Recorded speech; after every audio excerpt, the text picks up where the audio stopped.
Bonjour à tous et bienvenue dans cette nouvelle vidéo. On va s'intéresser à la vie dans l'Égypte pharaonique, dans l'Égypte antique tout simplement. Intéressons-nous d'abord à comment est-ce que l'année est divisée. Les anciens Égyptiens avaient découpé l'année en 12 mois égaux de 30 jours chacun, qui sont répartis en 3 saisons, dont la première coïncide en principe avec le lever héliaque de Sirius le 19 juillet. La première saison est appelée Akhet, l'inondation.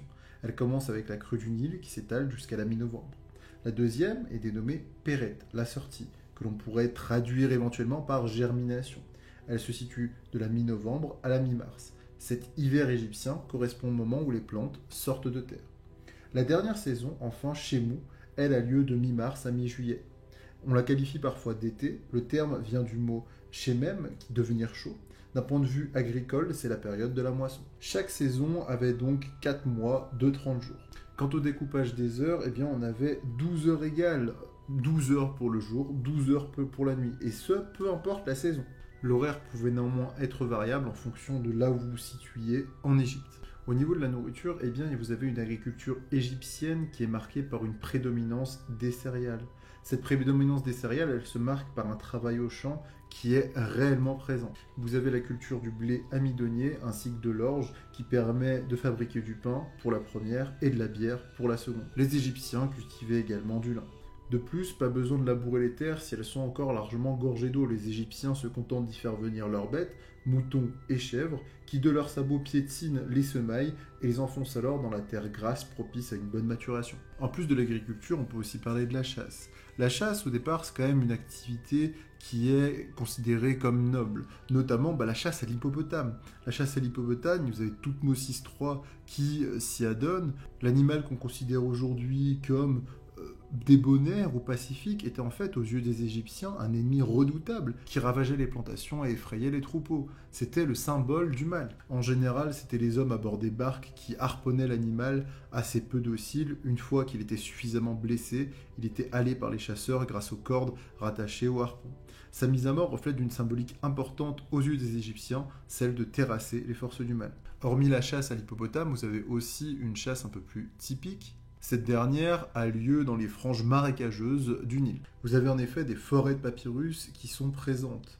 Malgré la présence de crocodiles ou d'hippopotames, les marais étaient le lieu privilégié de la chasse aux oiseaux aquatiques et aux gibiers d'eau, tels que le oie sauvage, le canard ou encore le pigeon. Cette chasse se pratiquait avec un filet à plusieurs.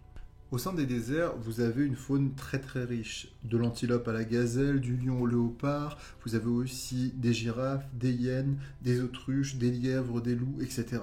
A noter que toute cette faune a aujourd'hui quitté la vallée en raison de la modification du climat. Lorsque les hommes se rendent dans ce désert, ils ne sont jamais seuls, ils sont accompagnés de personnes qui connaissent les lieux. Ce lieu, en fait, c'est le territoire du dieu Seth. Ce sont des bédouins, des habitants des lieux, qu'on nomme les Nous. Ils sont souvent mandatés par la couronne pour aller explorer des pistes de futures carrières dans les wadis éloignés dans la vallée. En général, ils sont armés d'arcs, de bâtons de jet, de lasso et de boomerangs, selon le désir de capturer un animal vivant ou mort. On a parlé de la chasse, mais vous avez aussi la présence de pêche. L'Égypte offrait de nombreux endroits où il était possible de pêcher les poissons, que ce soit des marais, des zones marécageuses, mais aussi dans le Nil. La pêche en haute mer, quant à elle, était très peu fréquente, du fait notamment de nombreux empires extérieurs. Le Nil fournit une variété de poissons amplement suffisante et variée. C'est un mets très apprécié par les Égyptiens, probablement bien plus que la viande. Le poisson sert aussi de monnaie d'échange ou de gratification envers le personnel en guise de salaire. C'est une activité hautement contrôlée par la bureaucratie. Les pêcheurs devaient référer aux scribes du nombre de prises qu'ils avaient eues dans la journée. Néanmoins, d'un point de vue religieux, manger du poisson est un certain tabou. Les pharaons et les prêtres devaient s'abstenir d'en manger avant de pénétrer dans un temple ou d'y rendre les offices aux divinités. Il ne faut pas oublier qu'en Égypte antique, dans chaque animal vit un dieu. On peut noter que la méthode de pêche n'a pas vraiment évolué au fil des siècles parce qu'elle marchait visiblement assez bien. En général, la méthode de pêche, c'était d'avoir un filet entre deux petites barques et d'avancer comme ça et de ramener les poissons à la berge. L'agriculture, on en a parlé plus haut, était réellement présente, donc vous aviez une condition paysanne qui était aussi omniprésente. 90% des Égyptiens étaient probablement paysans.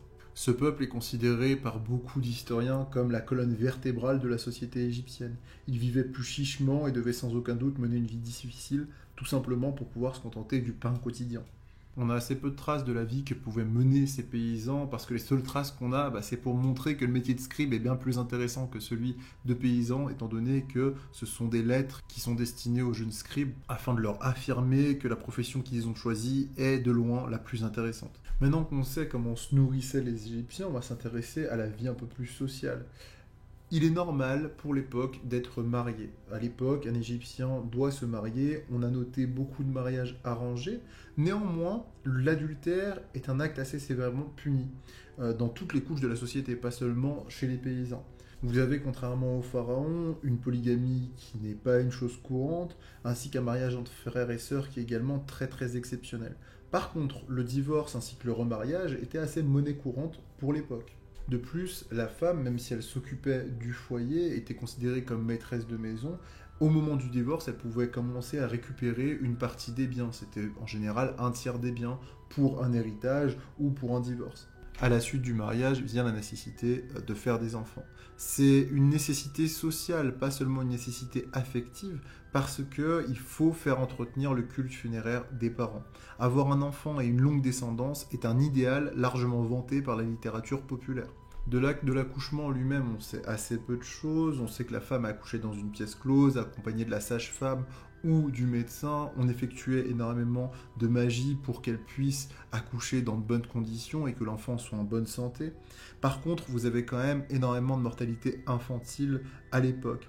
20% des enfants n'atteignent pas l'âge d'1 an et 30% n'atteignent pas l'âge de 5 ans. En plus de cela, on peut noter le nombre de femmes très très importantes qui meurent en couche. Et si l'accouchement est réussi, la femme doit s'isoler environ une quinzaine de jours avant de pouvoir revenir dans le foyer. Le nombre d'enfants était donc assez élevé, même si la science médicale connaissait la contraception.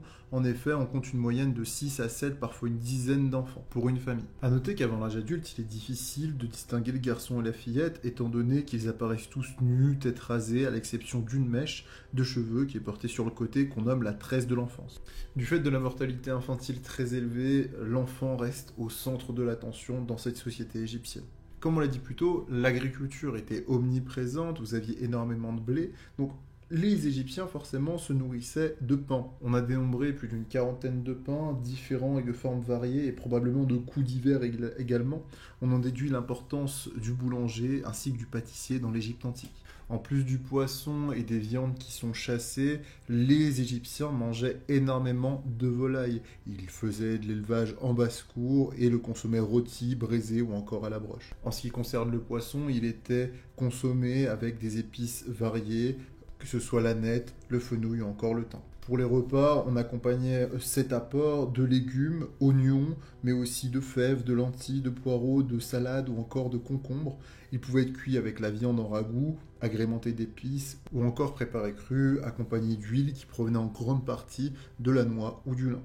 Quant aux boissons, pour ces repas, les boissons étaient le plus souvent la bière. On peut noter encore qu'il y a du vin pour les jours de fête, mais les Égyptiens étaient de bons buveurs et ça donnait volontiers à l'ivresse dans l'optique de jouir du moment présent, notamment au cours des banquets où l'on dansait sous l'emprise de l'alcool. Les Égyptiens pouvaient aussi boire du lait de vache ou encore de chèvre. Enfin, pour terminer, j'aimerais qu'on s'intéresse à la religion. Je ne vais pas redire tout ce que j'ai déjà dit dans mes vidéos sur les divinités égyptiennes ou sur la cosmogonie égyptienne, donc n'hésitez pas à aller les voir, je vous avais des fiches qui ont dû s'afficher durant la vidéo. On va s'intéresser ici à l'organisation de la prêtrise et notamment à l'organisation du clergé. En effet, les prêtres ne sont pas une sorte de caste vivant complètement à part de la société, comme les moines ou autres. Ils sont en fait intégrés à cette société, ont une position réellement d'administrateur de l'État. A noter que le pharaon est le seul prêtre censé pratiquer les rituels religieux, les offrandes, les fondations, etc. Les prêtres n'apparaissent que en tant que simples substituts du roi. Comme le vizir est dépositaire de certains pouvoirs temporels, les prêtres, eux, sont dépositaires des pouvoirs religieux. Sur les scènes gravées dans les temples, c'est toujours le pharaon qui pratique les offrandes. Les qualifier de fonctionnaire est donc réellement représentatif de la réalité. Le clergé se divise en deux. Vous avez le haut clergé et le bas clergé. Au sommet de la hiérarchie sacerdotale, le haut clergé est une classe puissante et riche, avec à sa tête les serviteurs de Dieu, que l'on qualifie dans certains cas de grands prêtres ou de premiers prophètes. Le clergé de Ptah, par exemple, à Memphis, est qualifié de premier des artisans.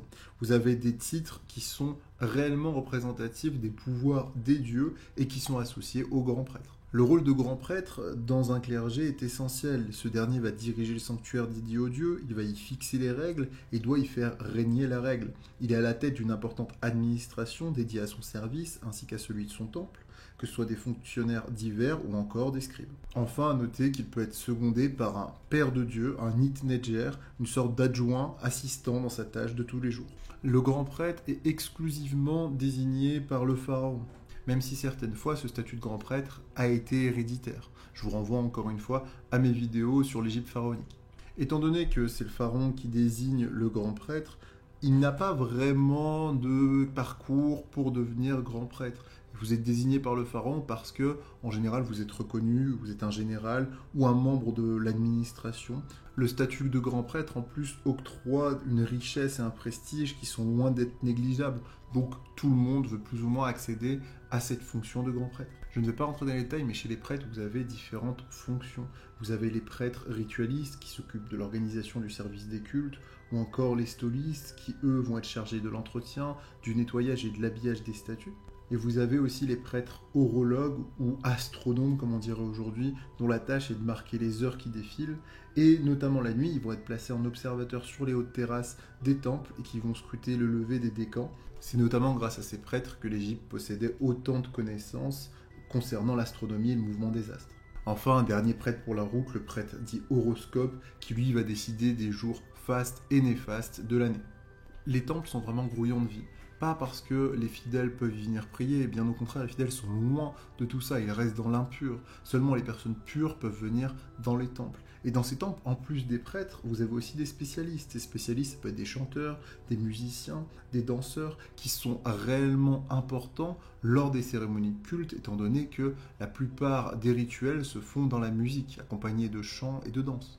Dans ces temples, on peut y trouver des femmes qui avaient une place très importante, mais aussi des prêtres wab, dits prêtres purs, qui eux étaient chargés des besognes les plus variées, surveillants des scribes, chefs artisans, simples porteurs de la barque sacrée, chargés du sacrifice des bêtes ou nettoyeurs. Pour devenir prêtre, comme je l'ai dit plus haut, il n'y a pas vraiment de parcours à effectuer, il faut juste en fait être pur. Cette purification, elle est vraiment très importante dans l'Égypte pharaonique, notamment parce que vous allez avoir une toilette qui est réalisée dans le lac sacré matin et soir, ainsi que 2 fois dans la nuit. Vous avez une absence de pilosité sur tout le corps du prêtre qui est une exigence qui semblait même aller jusqu'aux sourcils. Le prêtre avait ainsi le devoir de s'épiler et de se raser au moins tous les 2 jours. Enfin, une dernière nécessité, c'était celle de la circoncision. Il n'est néanmoins pas prouvé qu'elle fut demandée à toutes les époques, mais elle était présente. En parlant de ça, les prêtres n'étaient pas célibataires, hormis certains jours où ils devaient faire des cultes, ils avaient dans leur vie civile une femme la plupart du temps. Enfin, on a souvent pensé que les prêtres devaient respecter une liste d'interdits alimentaires particulièrement longue et draconienne. Néanmoins, il semblerait que ces interdits alimentaires dépendaient des temples présents dans les nomes, parce que chaque nome avait son animal fétiche, et donc il était prohibé dans la nourriture. L'habit était important chez le prêtre, il doit porter une tenue en général exclusivement en lin et non en laine, car issue de l'animal donc impur. Vous avez le prêtre Sem qui lui est un prêtre funéraire qui portait une peau de panthère sur les épaules. Quant au prêtre lecteur, c'est quant à lui une écharpe qui est au travers de sa poitrine. On peut donc différencier sur les représentations des prêtres quels étaient leurs statuts. On peut noter aussi que le grand prêtre d'Héliopolis, lui, porte une tunique recouverte d'étoiles. Quant au grand prêtre de Ptah de Memphis, lui, il porte seulement un collier. Les offices quotidiens du prêtre sont nombreux, ils doivent préparer la nourriture des offrandes divines, ils doivent aussi effectuer la rituel de la toilette du matin dans le lac sacré, qui est une entreprise assez longue. En effet, chaque matin, le grand prêtre doit accomplir le rite de l'éveil de Dieu. Il doit effectuer ce rite au moment où la première lueur du matin éclaire la statue. Par la suite, il présente une statuette de mat et accomplit différentes libations. Vous allez avoir des offrandes, victuailles, volailles, viande, bière, qui sont déposés sur les autels et purifiés par l'encens et l'eau du lac sacré. En plus de cela, quelques chanteurs vont accompagner l'éveil du dieu en prononçant des chants tels que « Éveille-toi, grand Dieu en paix, éveille-toi, tu es en paix ». A noter que pouvoir regarder une statue divine de face dans son naos est un privilège réservé uniquement aux grands prêtres. Quant à la nourriture, une fois que les dieux étaient considérés comme rassasiés, eh bien on la divisait entre les différentes statues, puis les prêtres se répartissaient les restes. Une fois le repas pris, il était temps de faire sa toilette à la statue, de la parer de ses plus beaux bijoux et de ses plus belles étoffes. Puis, une fois qu'elle était vêtue, il restait un dernier geste à accomplir. On enduisait le front de la statue d'un onguent particulier, une huile sacrée appelée Medjet. Le dieu était ainsi régénéré. L'officiant par la suite refermait le naos concernant la statue et le scellait pour le lendemain. En quittant les lieux, on purifiait l'air bien sûr avec de l'encens. Cet office du matin, il est assez long, mais il était sans aucun doute le plus important de la journée. Il n'y avait pas de réelle prière en fait pour le dieu, ce qui peut paraître assez étrange aujourd'hui, et c'est un aspect assez peu spirituel finalement du culte et très matériel, que ce soit par la nourriture, par les costumes ou encore par l'encens. Malheureusement, faute de sources, on ne connaît pas tout ce qui se passait dans les temples, mais on peut noter que le petit peuple est totalement absent et que le culte finalement n'est que l'apanage de quelques spécialistes qui vont être triés sur le volet. Voilà, c'est tout pour moi, j'espère que cette vidéo vous a plu. Comme d'habitude, n'hésitez pas à vous abonner, à partager si le contenu vous plaît. N'hésitez pas aussi à aller voir donc, les vidéos sur les divinités égyptiennes, ainsi que sur tout simplement l'Égypte pharaonique que j'ai faite. C'est une série de vidéos qui devrait peut-être se terminer bientôt, je ne sais pas quand cette vidéo sortira. Dans tous les cas, prenez soin de vous, c'est le plus important. Et puis moi, je vous dis à la prochaine, c'était Melicus, ciao ciao.